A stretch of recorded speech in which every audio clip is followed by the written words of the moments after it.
Nightwing issue 93, Tom Taylor writing, Bruno Redondo on the art. We left off last issue with the cliffhanger of Heartless going to Blockbuster. Blockbuster. Mm-hmm. And we get the rest of that playing out at the start of the issue here. And it's an interesting interaction because you have Blockbuster getting offended because Heartless wants Bloodhaven. He just says, "You're gonna give it to me." Well, no, he says like, he's gonna buy it from him. Yeah, he's like, name your price. Yeah. Like, I'll buy the site from you. And Blockbuster's obviously doesn't want to do that. He tries to hit him. Heartless doesn't. He's about to take his heart, and he's like, no, you know what? No one would miss you. So there's no sport in it. Yeah, there's no. I was like, wait, is Blockbuster's heart massive like the rest of his body? So would that gun even work on it? You know, like that was a thought that I had reading the issue.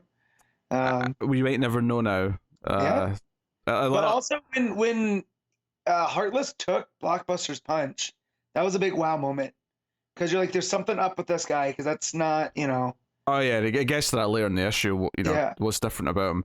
But I had to make sure. I was like, wait, he's down and he's in a defensive posture, but like he absorbed it, and you're like, oh, does this guy have superpowers? Like, what's the deal? So yeah, Blockbuster just casually goes and picks up his desk and throws it at Heartless, which sends him flying out the window. So there's this glorious page. I love it though because Heartless is standing at the window with his back to him, just monologuing about the city and like, I am going to take this city and make it great, and like just. Like Destro, sorry, Blockbuster behind him just with the giant desk. Blockbuster said yeet, and then that page of him going out the window though, I'm just like, oh, so this is the end of Heartless. This is it. You don't survive but then you also remember, oh, he might be superpowered, right? You know, so we'll see. Yeah, I wasn't even really thinking about the specifics. I was just like, well, I don't think he's just going to die like this. There's more story to tell, so. Clearly he's surviving this somehow. We'll find out how a little bit later. So last issue we also had the sort of the it was the police officers who were wearing masks who went in to like mess with Haven, and we have Nightwing cleaning the graffiti off, and when this is happening the police show up and chase him off by shooting at him, and there's a whole squad after him. And it's almost like the police are determined to make sure this graffiti and like how this looks is still there. But they do it under the guise that they're making sure it doesn't happen. Yeah, oh yeah, of course. And we find out later the reason for this is because the chief wants to do a press conference with all this still there, so he can say, hey, look, we let them do this thing and they're already ruining it because they're a bunch of criminals, kind of thing.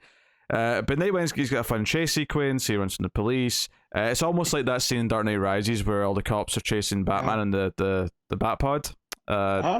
So that kind of shot with the cars are in like a sort of diamond formation. Yeah, I do love that he dives behind a bush in a tree and dives out on the motorcycle. That's a really fun sequence, yeah. Yeah. Also, I only just noticed this now, but he actually puts on like a Nightwing jacket as well when he comes out of the bush. like a motorcycle jacket. Yeah. Yeah. But yeah, so there's a fun sequence of him chasing. He grapples and jumps the bike off the bridge onto the top of a building.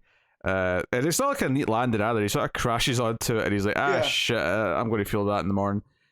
So he goes and stays with Babs, and they actually reference it's the new Batgirl's headquarters in the Hill, which obviously has been established in the Batgirl's book. But this is clearly where Oracle like discovers through their own footage who these masked guys were. We kind of already knew from last issue, but it just kind of had a feeling. Yeah, it teases it here, and they've got something interesting here, and they get alerted by Dick's sister about what's going on down at the Haven. Yeah, but also Dick's sister. Yeah, no, I know, but it's also, you know. I know, but it sounded like a correction. I'm like, well, it's still his sister. No. Dick's sister, comma, also the mayor of Bloodhaven. Which I can't remember her name. What's her? Oh. Don't put me on the spot like that, man. Damn it. Well, I'm just putting myself on the spot too because I don't remember it, but they haven't addressed her by that. Oh, Melinda Zuko. There you go. Yeah.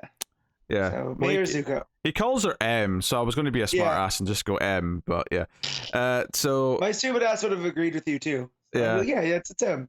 So the police are harassing all the kids down at Haven, kind of just searching them for no reason, just general harassment.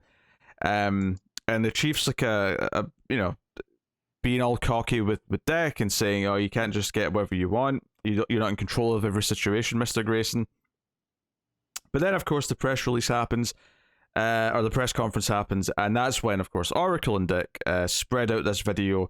Dick is up and sort of says, "No, this is not the truth. This is what happened." And there's a video showing everyone who these masked people were, and they're all parts of the Bloodhaven Police Department. So, of course, all the press start harassing the chief, and he starts yelling and demanding to know where this footage came from. Because one of the suspicious things about all this is that it's funny how the police cameras, or the street cameras, all seem to go offline for this happening last night.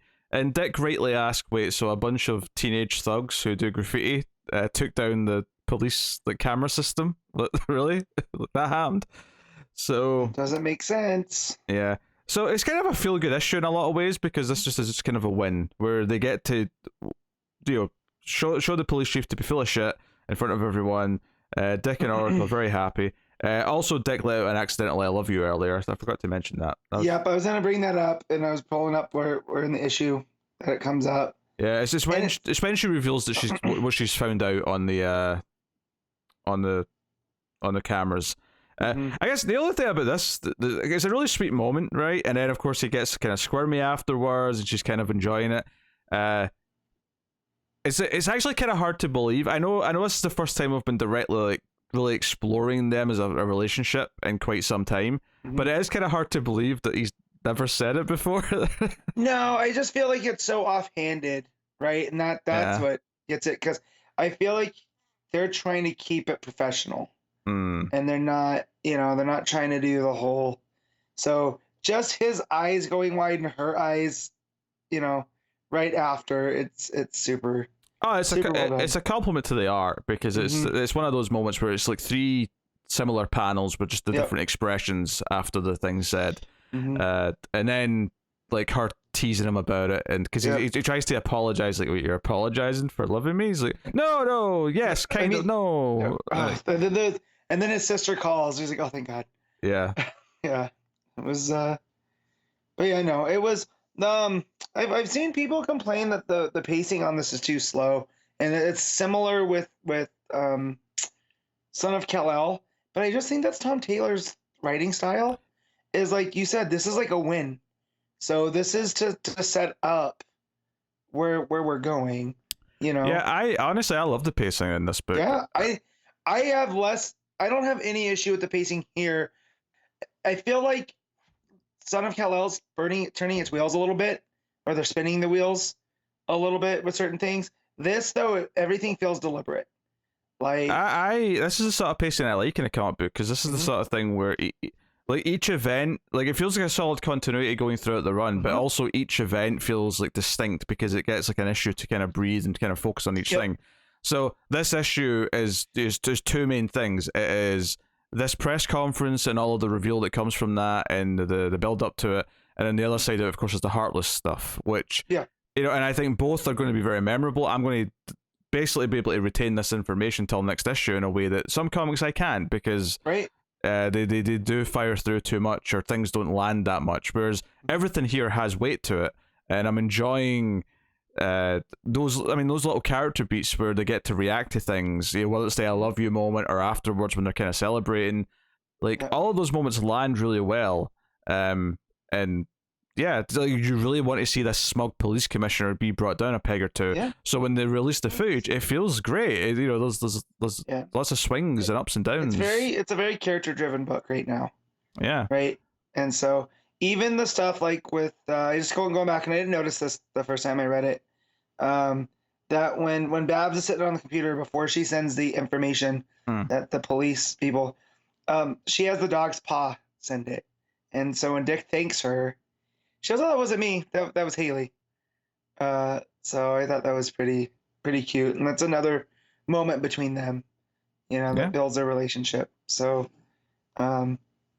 But yeah, and I saw that criticism come out, and I was just like, I understand it with Son of Kal-El, but with Nightwing, it's working.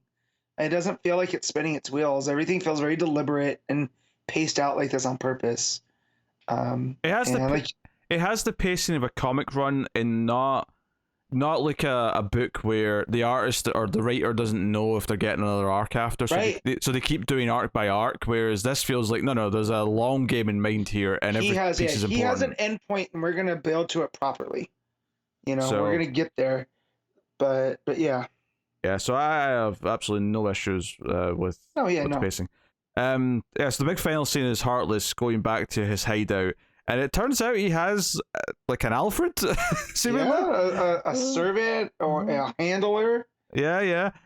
He comes in and he's obviously hurt from his fall, and there's like pink smoke or whatever coming from his chest. And then the big tell though is that when we see his arm, he's got like USB slots in his arm, and I'm like, wait, is he a robot? What is going on?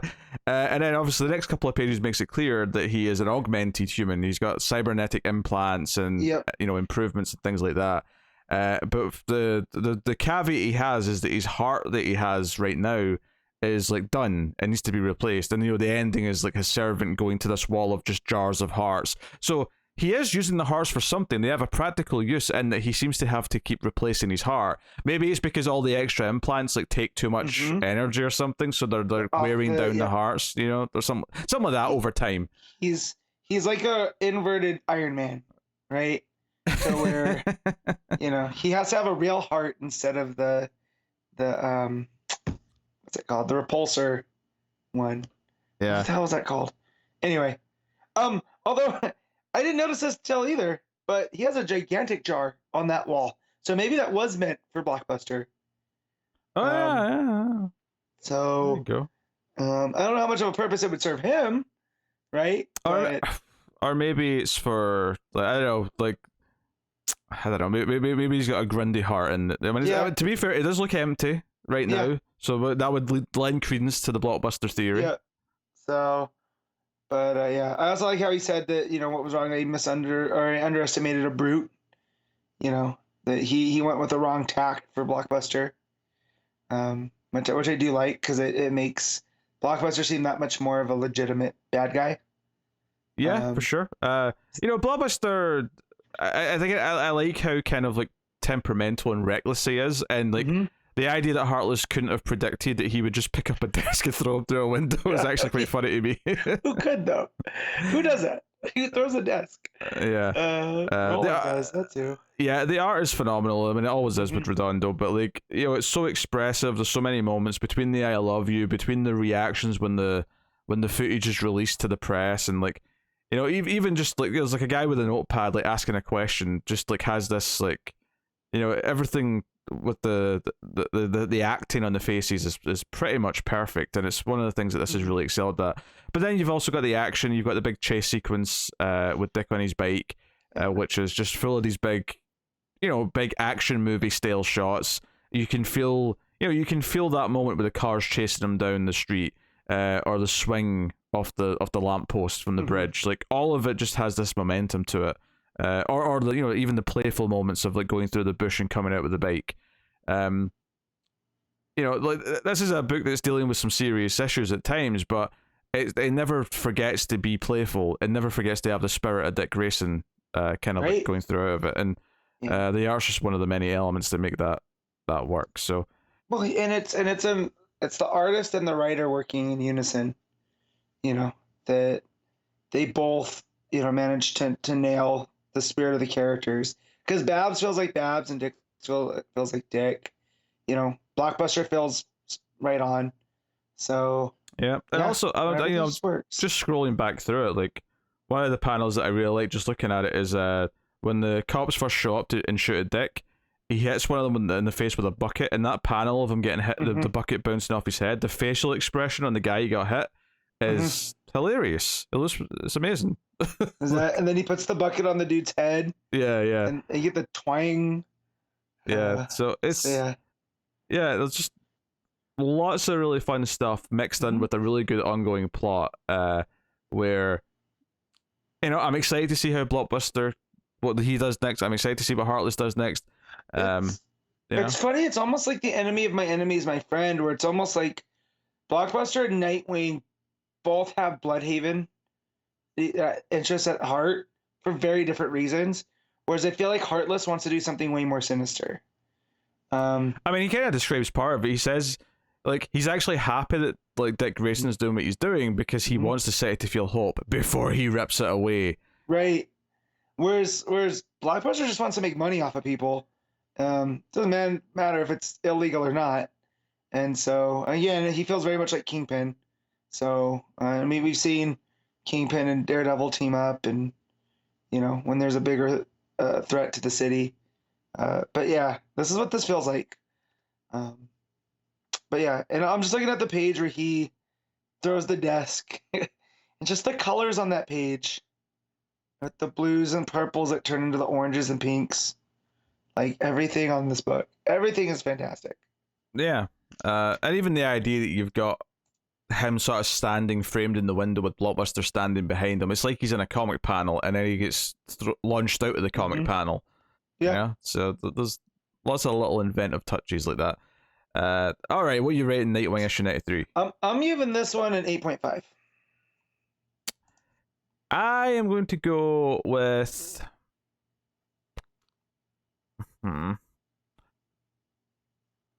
I'll agree with the 8.5, but I was thinking of going with a 9. That's what I wanted. I thought 9 too, and then I reserved myself. I'm reining it in just a little bit. Yeah. But it was another excellent issue. So, favorite book coming from DC right now. Favorite ongoing, certainly. So, yeah, another winner.